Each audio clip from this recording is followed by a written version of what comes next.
Iran. अमरीकी सदर Donald Trump ने कहा है कि ईरान डील चाहता है, हम मुज़ाकरात कर रहे हैं और इसका कोई नतीजा भी निकलेगा।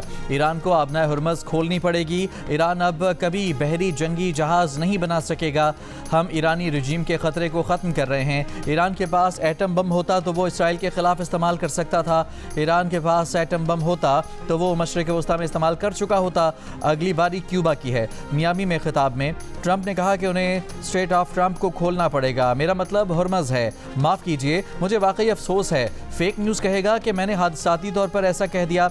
मीडिया पर अब इस पर तबसरे होंगे।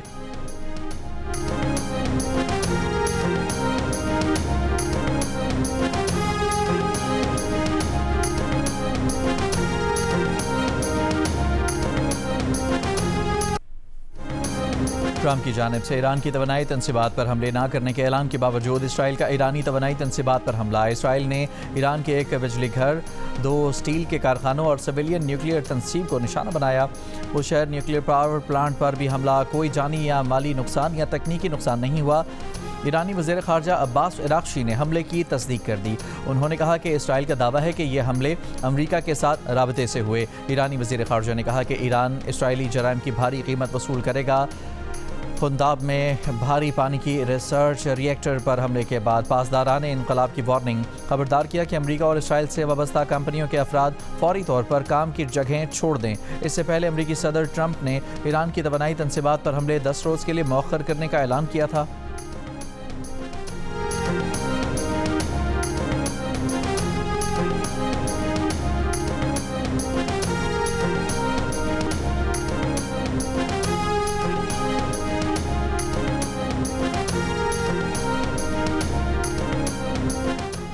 ईरान अमरीका जंग का मामला, पाकिस्तान की सिफारती कोशिशें जारी। सिफारती ज़राए के मुताबिक सऊदी अरब, तुर्की और मिस्र के वज़ीर ख़ारजा का दौरा पाकिस्तान का इम्कान है। तुर्क वज़ीर ख़ारजा हाकान फिदान ने कहा है कि इब्तदाई तौर पर हम ये मीटिंग तुर्की में करने के ख्वाहां थे। हमारे पाकिस्तानी भाई को मुल्क में ही रुकना था, इसलिए मीटिंग पाकिस्तान में रखी गई। हमारी मीटिंग इस हफ्ते के आखिर में पाकिस्तान में हो सकती है। अगर अमरीका ईरान के साथ मुज़ाकरात को मुमकिन बनाता है या किसी मुआहदे पर पहुँचता है तो इसे इसराइल पर असर रसूख डालने के लिए भी तैयार रहना होगा। अमरीकी नुमाइंदा खुसूसी विटकॉफ ने कहा कि ईरान के साथ मीटिंग इसी हफ्ते होगी। 15 नुकाती तजावीज़ पर ईरान से जवाब मुतवक्के है।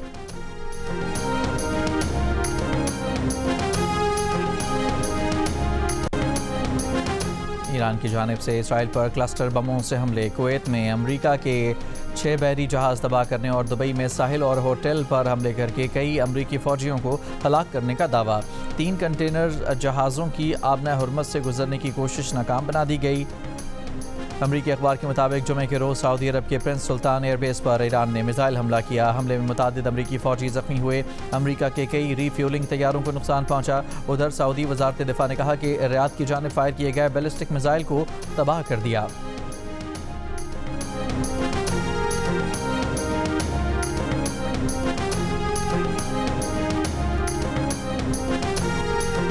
जुमे को अमाराती फ़िज़ाई दिफा ने 6 मिसाइल और 9 ड्रोन्स मार गिराए।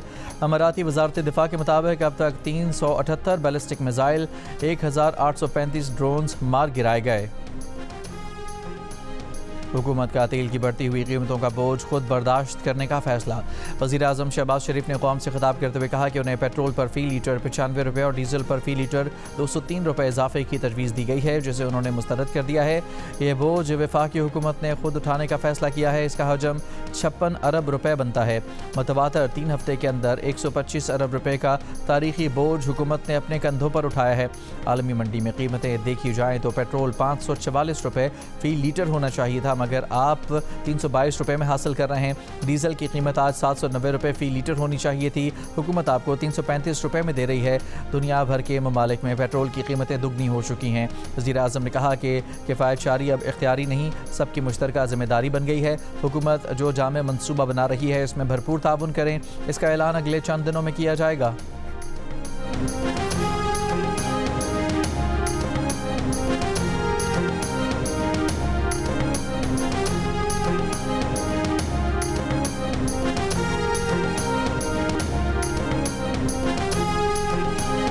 आज से मिट्टी का तेल 4 रुपये 66 पैसे फ़ी लीटर महंगा कर दिया गया। मिट्टी के तेल की नई कीमत 433 रुपये 40 पैसे फ़ी लीटर हो गई। नोटिफिकेशन जारी, पेट्रोल की फ़ी लीटर कीमत 321 रुपये 17 पैसे रहेगी। डीजल की फ़ी लीटर कीमत 335 रुपये 86 पैसे रहेगी।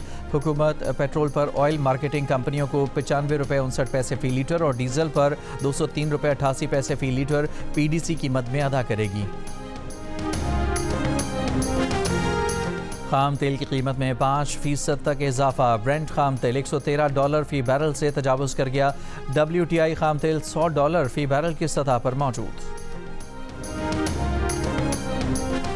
सऊदी वज़ारत दाखिला ने हमलों के मकामात को रिपोर्ट करने पर पाबंदी लगा दी। सऊदी वज़ारत दाखिला के मुताबिक मिसाइल और ड्रोन गिरने के मकामात की तस्वीर और वीडियोज़ बनाने और शाया करने पर पाबंदी है। हमलों के मकामात की मालूमात फैलाने से कानूनी कार्रवाई का सामना हो सकता है। मुर्तकिब अफराद के खिलाफ फौरी कानूनी और अदालती कार्रवाई की जाएगी।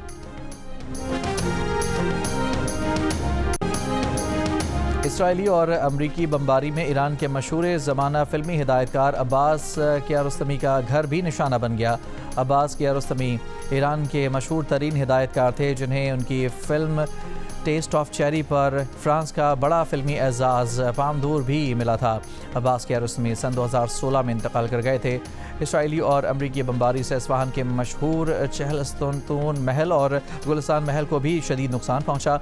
ईरान के मुताबिक इस बमबारी में इसके 80 सकाफती मकामात को नुकसान पहुँच चुका है।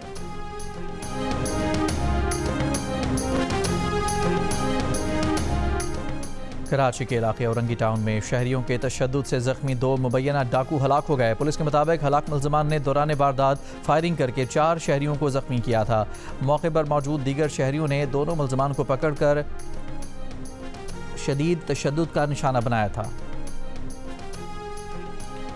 ट्रांसशिपमेंट को फ़रोग देने के हुकूमती इक़दाम से कार्गो हैंडलिंग में बेहतरी। ट्रांसशिपमेंट के फ़रोग के लिए हुकूमत ने बंदरगाहों की मजमूई गुंजाइश में इजाफा कर दिया। ज़राए के मुताबिक कराची पोर्ट ट्रस्ट को 20,000 और पोर्ट कासिम अथॉरिटी को 12,500 TEUs के साथ फाल कर दिया गया। गवादर पोर्ट अथॉरिटी को 5,000 TEUs की सलाहियत के साथ फाल बनाया गया है। कराची पोर्ट पर 8,000 कंटेनर्स वसूल हुए। ट्रांसशिपमेंट कवायद में तरमीम। ऑफ डॉक टर्मिनल्स पर कार्गो ज़ख़ीरा करने की इजाज़त। गुंजाइश 60,000 कंटेनर्स कर दी गई। स्कैनिंग चार्जेस में 50% कमी। टर्मिनल ऑपरेटर्स ने भी फौरी तौर पर 25% कमी कर दी। ट्रांसशिपमेंट कार्गो लाने वाले जहाज़ों के लिए बंदरगाह की फ़ीस 60% तक कम कर दी गई। हुकूमत ने समंदर से फ़िज़ा ट्रांसशिपमेंट की इजाज़त भी दे दी।